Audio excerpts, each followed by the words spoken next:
Ooh, bacon. Since what was the last trailer that I reacted to? I can't even remember. I know I've been giving you some spotty content lately, guys, but I'm trying to get my shit together. You're not trying hard enough. I've decided since that one, I can't remember what it was, but I'm gonna start doing little, just going through and actually looking at things that I noticed. Well, obviously that's Sozin's Comet, trying to notice anything that stands out. Obviously, as an adaptation, there are gonna be some things that change, and for time and to make the story flow a little differently depending on what exactly they have the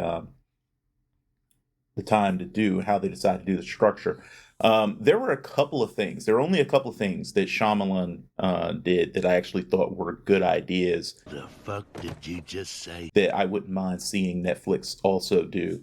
One of them was expanding the amount of time that things take place in the story. One of the things that, with a kids show, you don't really think the little kids when they're watching it, they don't think about things like how much time it actually takes to do certain things or how much time it makes sense to take to do certain things. So, for instance, the idea that Aang is going to try to master all the elements in, what was it, 6 months or something like that, where it usually takes people decades, his past lives. And, obviously you got to remember, this is also with the benefit of thousands of past lives, and it still tends to take decades to master the elements. That idea works for a kid's show, but it doesn't really make sense when you think about it. So Shyamalan, I think, had the idea of having the comet's arrival be about just shy, I think, of about 3 years away instead of 6 months away. It doesn't necessarily have to be that far away, but definitely I think more than a year makes a lot more sense, especially considering all the traveling around that Team Avatar does.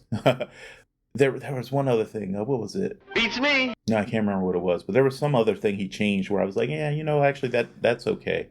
That didn't bother me, but I can't remember what it was right now.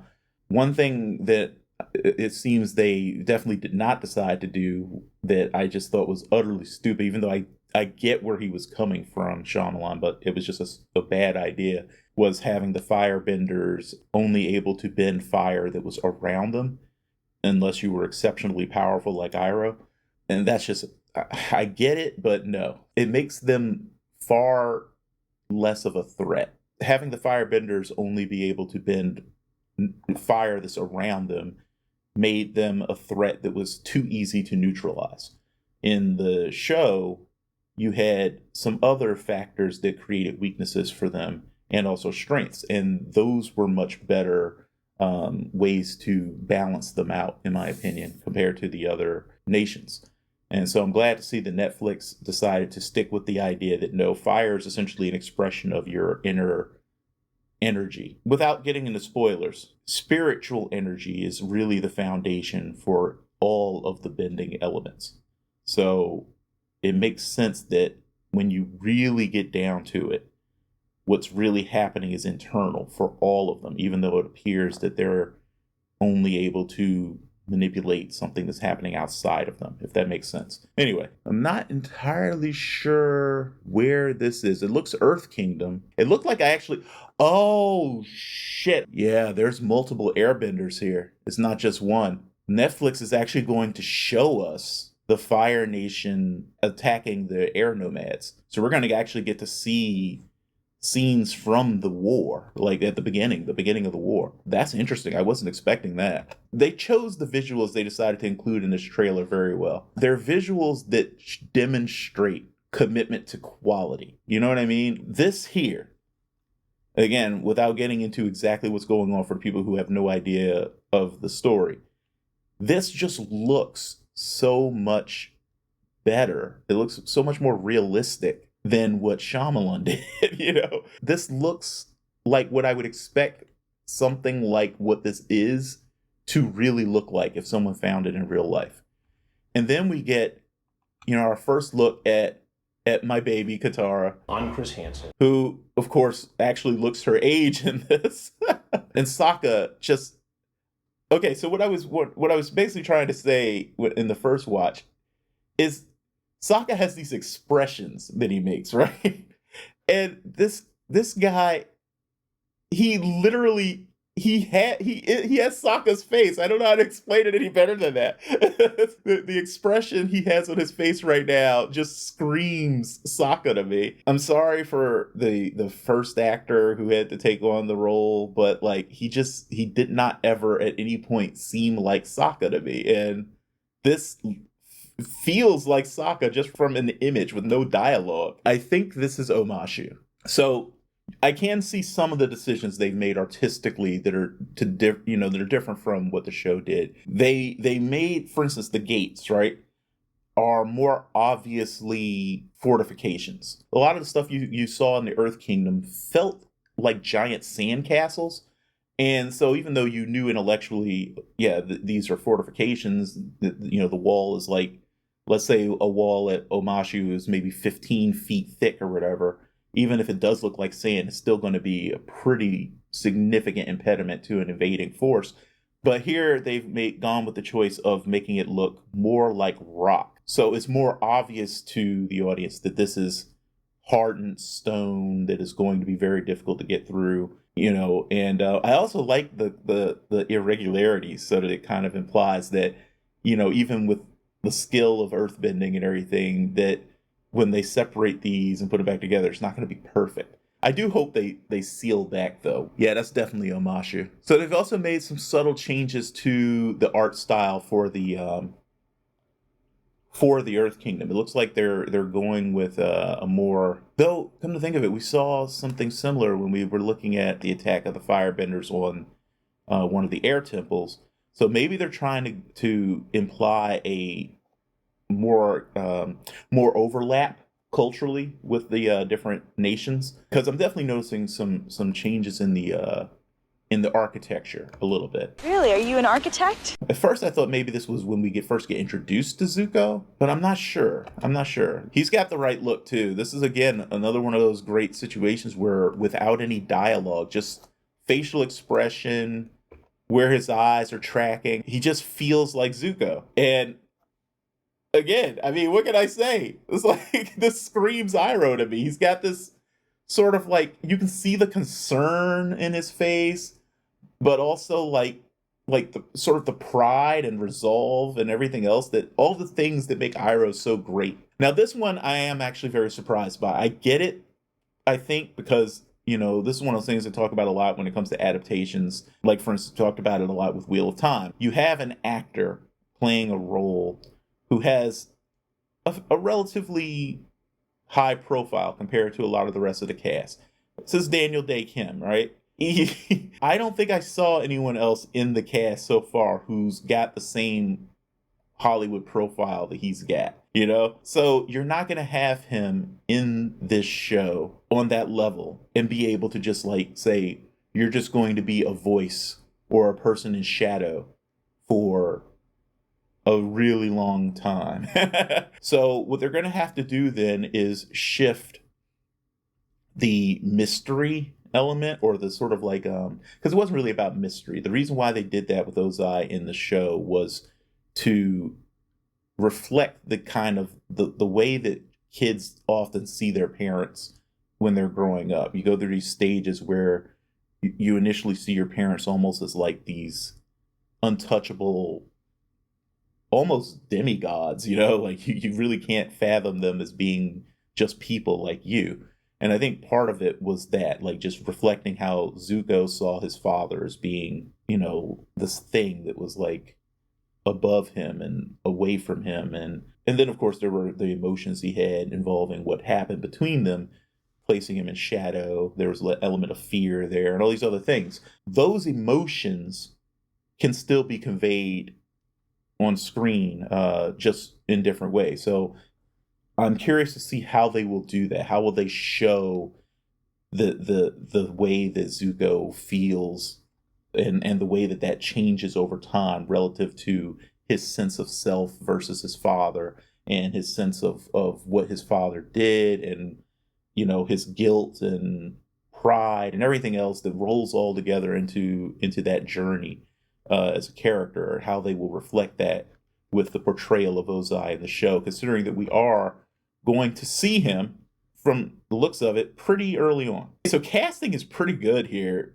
because she, again, just sort of feels like Suki to me. I do find it interesting that they're playing up the romance element in the trailer so soon, though. This is probably the only shot that looked kind of unrealistic to me in the trailer.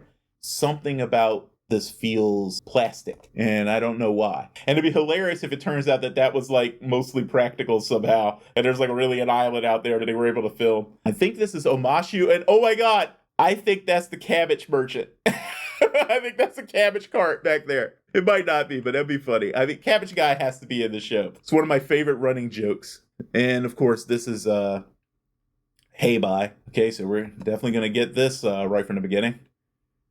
And yep, that was clever. I'm pretty sure they're cutting together two different Agni Kais here. I could be wrong. Probably. If it is the one where, you know, Careful. the emotionally and physically scarring one, that's all I'll say before, you know, to try to avoid spoilers a little bit, then it is interesting that they're making the choice here of having a defense happening. Maybe to sort of like foreshadow a little bit more. I assume this is Zuko, but I can't be certain, obviously. It could be a random Fire Nation soldier putting up a wanted poster of Aang. Because I see there's another thing back there, and I'm not sure if that's supposed to be Aang or one of the other airbenders. But this does look like a tracking wall. So I'm going to assume this is Zuko trying to figure out where Aang is. But if that's the case, then it's not him putting up a wanted poster. It's literally just him. Oh, I think I know maybe what it is. He's collecting. So the places he goes following Aang, like trying to stay on his trail, he collects evidence of Aang being there. So maybe people drew him or something. And that's why he has some of these other drawings that are, you know, of different sites. I know exactly what battle this is. I think Iroh was wearing less clothing in the cartoon version of this, though.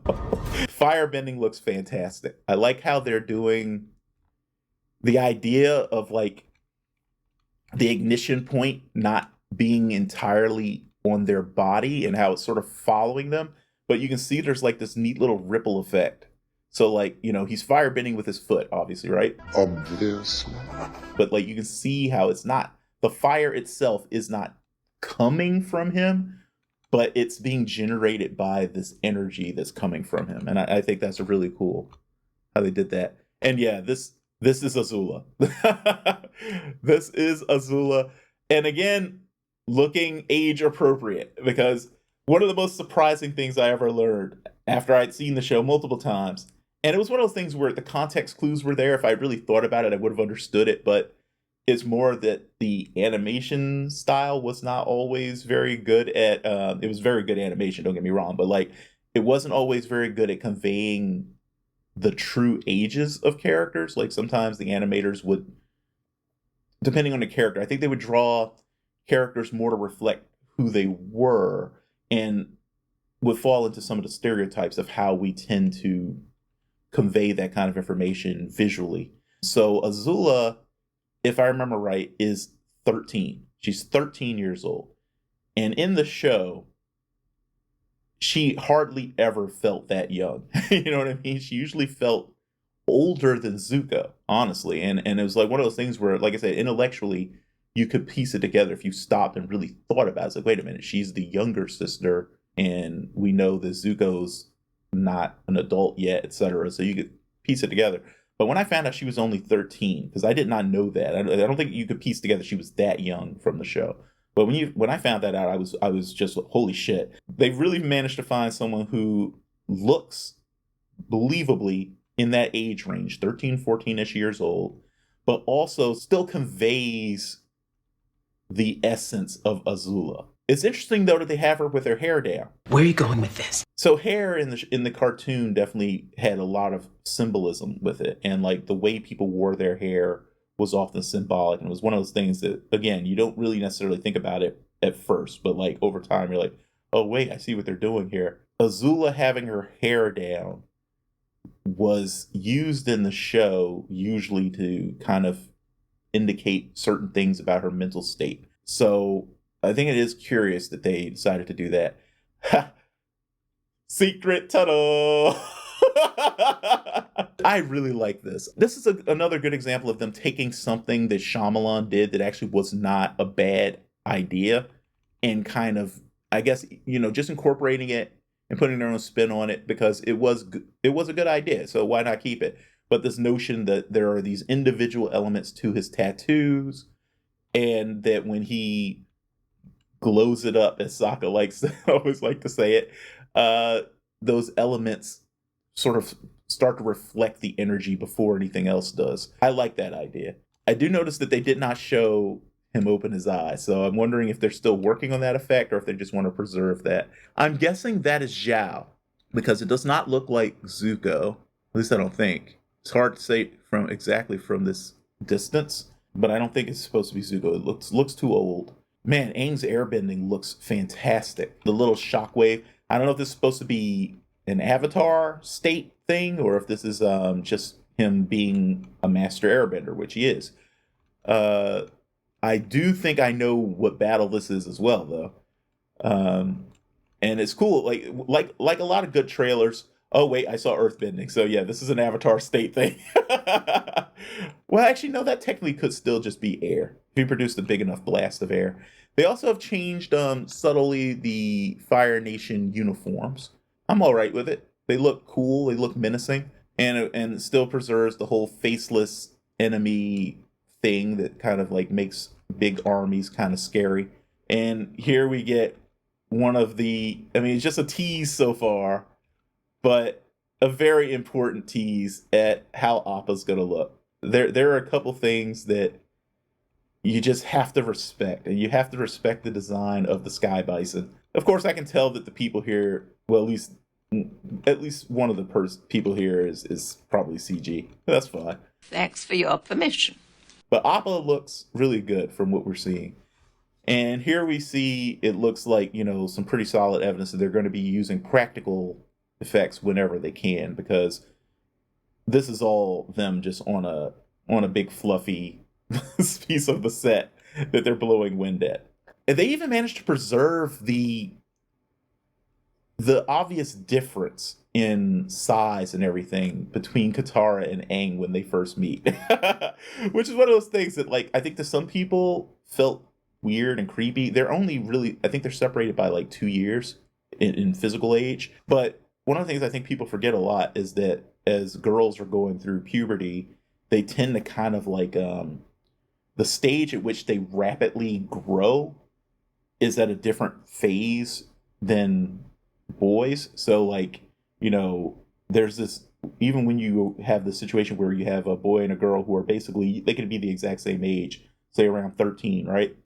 And there will be this couple of years where the boy will look significantly smaller than the girl of the same age, which is just kind of interesting. And I like that they preserved that in the show. I'm assuming that the actors are essentially about the same age as they actually are as the characters they're playing, which is really cool because that, it's great to see like them finding kid actors who are just really talented kid actors, I'm assuming, rather than trying to find older actors and have them play kid actors. It is harder to do casting that way, but it's doable. There are plenty of really talented kid actors out there. And again, look at this. People who cut this trailer together knew exactly what to show us because this image captures this group, their dynamic with each other at this point in the story, and their personalities so well. You got Sokka back there, kind of like annoyed and out of his element and trying to cope. You have Katara being her hopeful self, probably giving Aang a little nugget right now to make him understand that things can be okay, and and you just have that look of utter love from him looking at her. Just like you can see he's already smitten. This looks great. And whatever she said, you can also just see him thinking about it now too. I don't know. This looks fantastic. Momo looks great too. He does look a little. I mean, he's obviously CG. He's one of the few elements again in this trailer where I'm like, yeah, that's really obviously CG. But I'm all right with it. I mean, what are you gonna do? He's a flying fantasy lemur who doesn't quite look like a real world lemur. He looks like a cross between a rabbit and a lemur. Oh, and just the childlike glee on Aang's face. Yes, all the yes, guys.